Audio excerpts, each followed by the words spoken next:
Elle est tombée, Babylone. Elle est tombée, Babylone. Les dieux, avec ses idoles, sont au sol. C'est écrit dans la Sainte Bible, et plus précisément le livre d'Ésaïe, chapitre 21, verset 9. Babylone, construite sur l'immeuble Écan, est donc aussi tombée. Tombée, il n'en reste que quelques résistants avant qu'ils ne puissent eux aussi abandonner le champ de bataille. Qui l'eût cru? Puisque encore surpuissants, on les voyait manger avec Dieu ou alors même défier Dieu. Aussi dans cet empire construit au cœur de Yaoundé, on entendait quelqu'un défier le ministre, ambassadeur et toute autre personnalité en disant « Je n'ai peur de rien ». Aujourd'hui, le vent a tourné et il a désormais peur de tout. Peur de ses co-détenus, peur de son empire abandonné, peur de ses femmes laissées sans laisse, peur de la vengeance de ceux qui croupissent en prison et qu'il avait envoyés là-bas. Les choses sont allées très vite, comme à Babylone. L'empire du Zomlo s'est rapidement effondré. Et personne ne pouvait l'imaginer, puisque le 20 mai dernier, Amugoubelinga avait été bien sûr celui-là qui se vantait avec une médaille. Une médaille au nom de Paul Biya déposée sur sa poitrine. Et il y avait une grande fête en Sam. Il y avait une grande fête à Oudja. Il y avait une grande fête partout au Cameroun, d'autant plus que son épouse magistrate se pavanait également là, elle-même ayant été promue magistrate hors hiérarchie. On ne voyait donc pas que, moins d'un an après, le 20 mai, au lieu que la fête se passe au palais de l'Unité, au palais des Toudis, où il rêvait déjà calmement, tranquillement, peut-être d'aller prendre la place de Paul Biya avec son gant. Maintenant, ce sera au palais de Kondengui, plus précisément à la prison principale. Ainsi va la vie. Aujourd'hui, on dîne avec les grands. Demain, on se fait moquer par des petits. On cohabite avec des souris. C'est cette vie-là qui, aujourd'hui, fait aussi peur à certains ministres qui savent qu'avec Paul Biya, rien n'est assuré et que tout peut changer rapidement. On peut être aujourd'hui honoré, on peut être vénéré, on peut même prétendre à la magistrature suprême. Et bam, on se retrouve à la prison à Yaoundé. C'est aussi ça qui fait que, en ce moment, suite à l'affaire Martinez-Zogo, couplé au détournement du Covid, beaucoup de ministres aussi qui disaient qu'ils n'avaient peur de rien, qu'ils n'avaient peur de personne, ils sont en train de trembler parce qu'ils savent que ça va bouger sous leurs pieds. Ça va commencer par qui? On ne sait jamais. le vieux lion, Paul Biya, regarde des gens s'agiter et beaucoup l'applaudir, comme pour dire, nous sommes derrière vous et nous voulons même que vous soyez président à vie. Et parce que c'est vous qui nous avez donné la vie et notre survie ne tient qu'à vous. Beaucoup s'agitent, surtout que des rumeurs, des arrestations se font pressantes et aussi stressantes par rapport à ces personnalités-là. Et la seule parade, au moment où on sent que le piège du vieux lion est en train de se refermer, qu'est-ce qu'on fait? On commence l'agitation. Rappelez-vous, les rumeurs de l'arrestation de Jean-Pierre Amour-Bellinga avaient commencé il y a plus de 2 ans. Et personne n'y prêtait attention.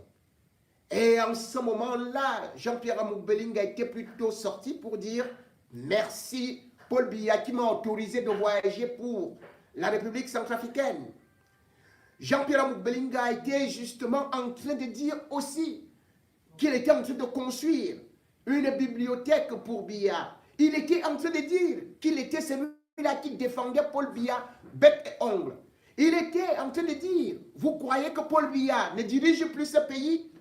Oui, Jean-Pierre Amour-Bellinga, à force de chanter le nom de Paul Biya, croyait que ça donnait une immunité et croyait que toutes les rumeurs qu'on était en train d'avancer, rien ne pouvait lui arriver parce qu'ayant la clé d'étudier, ou plutôt des ramifications. Mais cependant, tout s'est rapidement aussi, progressivement écroulé, jusqu'à ce jour. Oui, aujourd'hui, d'autres rumeurs deviennent aussi insistantes pour annoncer que certains membres du régime vont passer à la trappe, pas seulement pour l'affaire Martinez-Zogo, mais aussi pour les multiples détournements. Paul Biya, patiemment, est donc en train de préparer une véritable opération quartière où il va prendre des ministres en série. Dans la panique, certains ont déjà commencé à applaudir. Oui, pour dire qu'ils sont derrière Paul Biya et sont derrière aussi sa campagne pour qu'il se représente pour la 8e fois. C'est ainsi qu'on a vu justement un ressortissant du Grand Nord organiser le 17 mai un grand meeting pour demander à Paul Biya de se représenter. Manao Damalaki, ministre de la Santé, est donc parti de l'autre côté de la région de l'extrême nord, organiser cette grande séance d'exorcisme, cette kermesse propagandiste pour inviter Paul Biya à se présenter à l'élection présidentielle. Et oui, certains peuvent voir cela comme un acte patriotique ou comme un grand geste d'amour. Mais quand on sait ce qui se passe à l'extrême nord, on se rend tout simplement compte que, eh bien, Manao Damalaki, actuellement en très mauvaise position, et après avoir été entendu par le tribunal criminel spécial, eh bien, est en train de lutter pour sa survie. Cette survie où il voit justement que beaucoup de choses sont en train d'aller contre lui. Les vents sont en train de tourner. En effet, dans l'affaire du Covid, Manao Damalaki a été beaucoup épinglé. Ainsi, c'est d'abord le Premier ministre qui avait prescrit une enquête et avait saisi la Chambre, avait saisi le juge Yap Abdou pour pouvoir ouvrir une enquête et donner un rapport. Ce rapport sur 136 pages accablait beaucoup de membres du gouvernement. Mais il y avait un nom qui était devant, celui de Manaoda Malaki. Par la suite, Ferdinand Gongo, lui aussi qui avait pris le relais pour créer la task force ou pour diriger la task force, avait aussi commis cette fois-ci les inspecteurs du CONSUPE, le Conseil supérieur de l'État, derrière Manaoda Malaki, pour donner certaines explications. Après les rapports, on a constaté qu'il y avait un certain nombre de choses qui pouvaient mettre à mal Manaoda Malaki. Première chose, selon par exemple le journal français, un journal français, eh bien, Manaoda Malaki, au niveau du Nord, devait acheter déjà ce qu'on appelle un appareil d'IRM. Mais cet appareil, le tribunal criminel spécial lui demande justement d'expliquer pourquoi et comment il a pu s'en procurer, d'autant plus qu'il était déjà mis hors réseau. Et cette machine, pour les populations du Grand Nord, devait être d'une utilité primordiale en ce qui concerne justement les populations de ce coin qui quand même sont lésées. Mais cette machine, présentée comme à l'état neuf, était finalement une friperie, puisqu'elle était passée par l'Allemagne, elle était également passée par la Turquie, et elle devait être jetée dans la poubelle en 2022. Or, elle a englouti beaucoup d'argent. Les pièces sont actuellement demandées à Manaoda Malaki, qui est déjà passé devant le tribunal criminel spécial. Et au-delà de ça, il faut savoir que dans les enquêtes qui avaient été prescrites, bien sûr, il y a le rapport qui a indexé certaines pratiques qui concernent justement le Fonds de solidarité nationale où Paul Biya lui-même, le 1er avril 2020, avait mis 1 milliard. Et finalement, dans le budget de l'État, on est allé jusqu'à 180 milliards. Et le FMI a aussi fait un prêt au Cameroun de 136 milliards. Cette somme d'argent, jusqu'à présent, a été utilisée de façon un peu incontrôlée, où justement on se rend compte qu'il y a eu surfacturation et des marchés qui n'ont pas été livrés. Beaucoup de ministres sont concernés, sauf que le problème c'est que Manaoda Malaki, en tant que ministre de la Santé, et sur les 230 milliards, est quand même beaucoup plus impliqué que beaucoup d'autres. Alors, danger. Le danger est imminent. D'autant plus que lorsque le tribunal criminel spécial commence à vous convoquer, eh bien, on connaît toujours la suite. On l'a vu avec d'autres dans le Grand Nord, ou peut-être même on a tout simplement vu des gens dans une situation peut-être de l'Albatros, l'avion du président Biya, mais qui avait commencé à aller s'expliquer et finalement se retrouve à Kondengi. Je pourrais donc évoquer le cas Marafa. Je pourrais évoquer aussi les noms des gens qui étaient très importants dans le régime, à savoir par exemple Mebengo. Mebengo, lui également, il avait été d'ailleurs beaucoup plus puissant, comme beaucoup de ministres aujourd'hui, et peut-être même il a été le plus que puissant, dans la mesure où il a quand même occupé des postes importants, tels que la délégation générale de la Sûreté nationale, tels que la défense, et sans pour autant oublier que par la suite, il est sorti du gouvernement tout simplement étant ministre des Transports. Et il était le neveu de Biya. Les rumeurs ont commencé à circuler sur Mebengo. Et chaque fois, Mebengo partait plutôt organiser des meetings, disait qu'il est derrière Paul Biya, demandait que Paul Biya se représente, disait qu'il était là pour protéger Paul Biya. Et bam, Paul Biya a attendu au moment où personne ne s'y attendait. C'est là où il a fait le remaniement.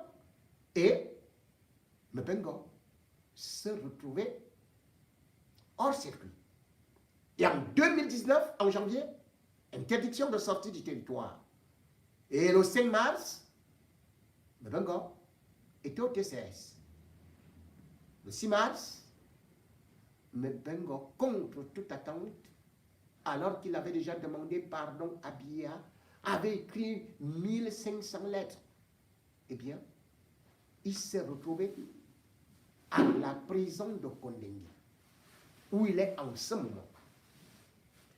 Dire donc qu'on est le fils de Paul Biya, qu'on est l'ami de Paul Biya, dès qu'il lance le TCS derrière vous, commencez à faire vos bagages. De toutes les façons, Atan Baravel a dit à ses collègues ministres qu'au lieu de vous agiter, au lieu de continuer à espérer que Paul Biya aura pitié de vous, apprenez plutôt à aller aux chiottes qui sont de l'Ancien Testament. Donc, les Wessé turcs.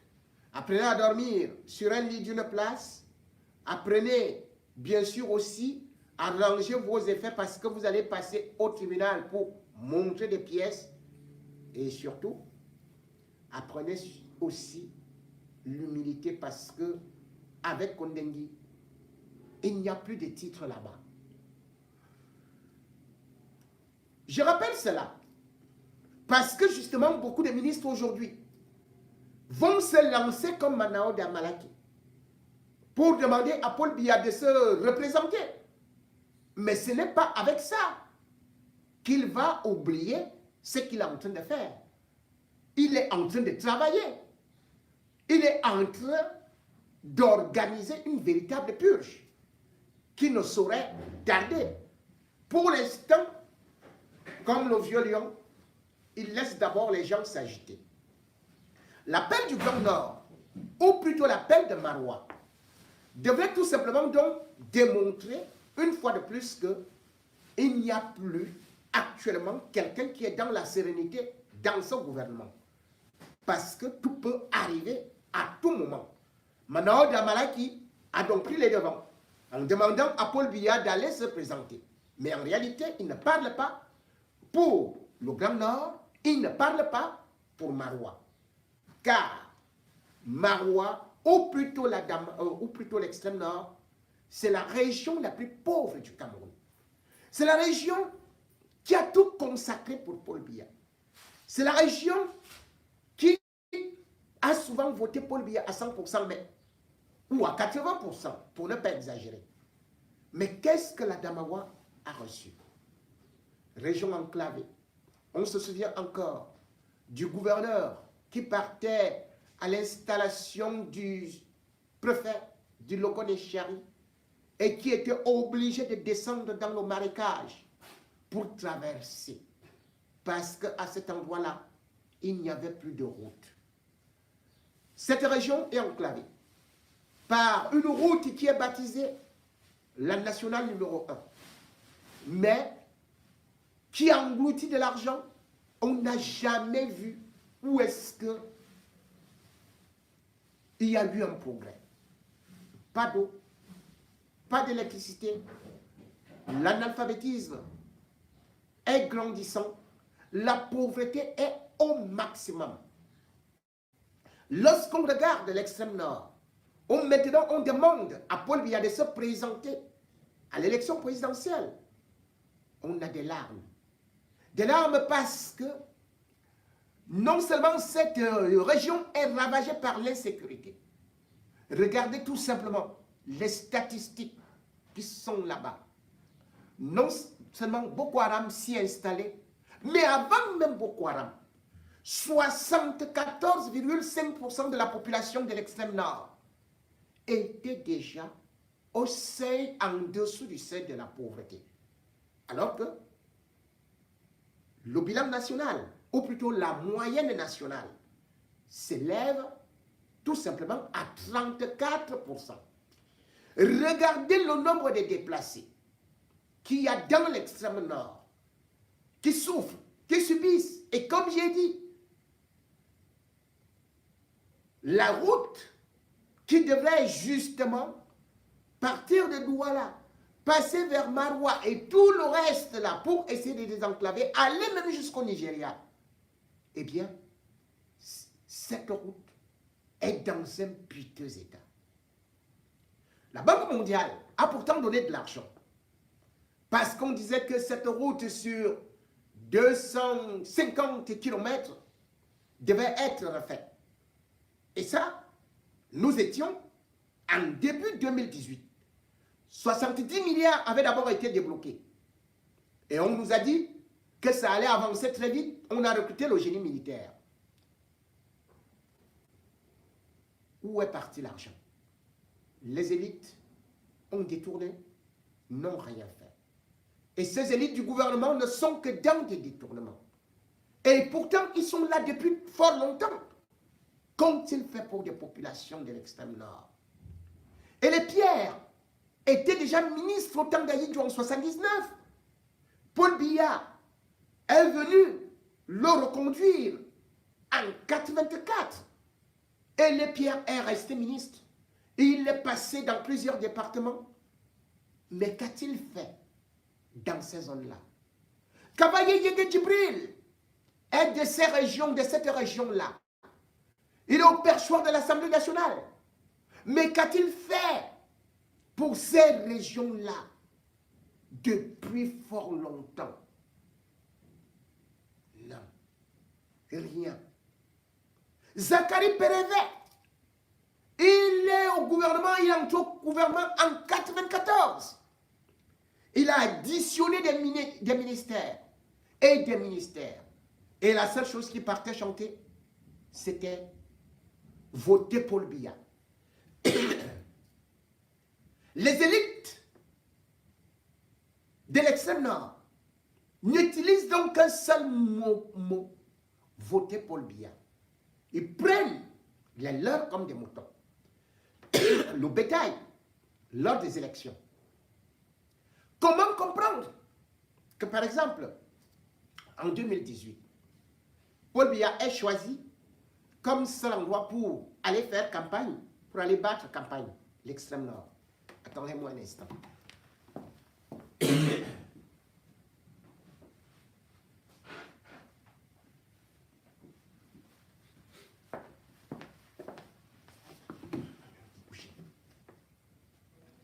Et pour que ces populations de l'extrême nord viennent servir encore de caution, le bétail électoral, parce que sur un fichier où il y avait 6 millions d'inscrits, eh bien, 2,3 millions sont de l'extrême nord. On est parti les transporter au fond de tous les villages, pas seulement de l'extrême nord, même du nord, de la Damawa, pour venir applaudir Paul Biya à une semaine de l'élection présidentielle. On leur avait promis 2000 francs CFA. Ces 2000 francs, les élites ont encore détourné. On a demandé aux jeunes de nettoyer la ville de Maroua parce que Paul Biya allait arriver à Maroua 3. On leur a promis 3000 francs CFA. On leur a tout simplement donné 1600 francs. 1400 francs par tête ont été détournés. Ça fait des années que Paul Biya avait promis l'électricité et les routes bitumées. Quand il est arrivé là-bas, son cortège roulait dans la poussière. Il devait dormir à l'extrême nord. Il a fui. Il est parti. Il n'a pas passé la nuit parce que l'extrême nord n'est pas une zone habitable. C'est une zone qui aujourd'hui devrait plutôt pencher pour l'opposition. Maurice Kamto d'ailleurs, entre juin et juillet 2018, il avait tenu au moins 18 meetings. Mais comme d'habitude, les élites, lorsque Paul Biya arrive, disent tout simplement aux populations, c'est le meilleur choix. Parce que ces élites se couvrent, ou plutôt utilisent la population juste comme un bouclier afin de continuer à détourner de l'argent. C'est ainsi que vous allez donc entendre toujours l'extrême droite en tête pour dire qu'il faut aller soutenir Paul Biya. Mais aujourd'hui, Paul Biya, lui, ne regarde pas ça. Comme j'ai dit, avec d'autres gens qui avaient déjà détourné. Ça a pu prendre le temps que ça a pris. La pierre de Paul Biya écrase lentement. C'est en 2010 que justement on a commencé à parler des détournements concernant Mbengo. Il a fallu attendre 2019, c'est-à-dire 9 ans. Mais Paul Biya n'attendra pas 9 ans. Il fera vite. Et ça va bouger. Ce sera le vrai tsunami. Beaucoup de ministres vont partir parce qu'il y a 2 dossiers. Le 3e dossier arrivera plus tard, celui de la CAN. Mais pour l'instant, il y a l'affaire non seulement du Covid-19 que les gens croient oublier, mais il y a aussi, bien sûr, l'affaire Martinez-Zoro.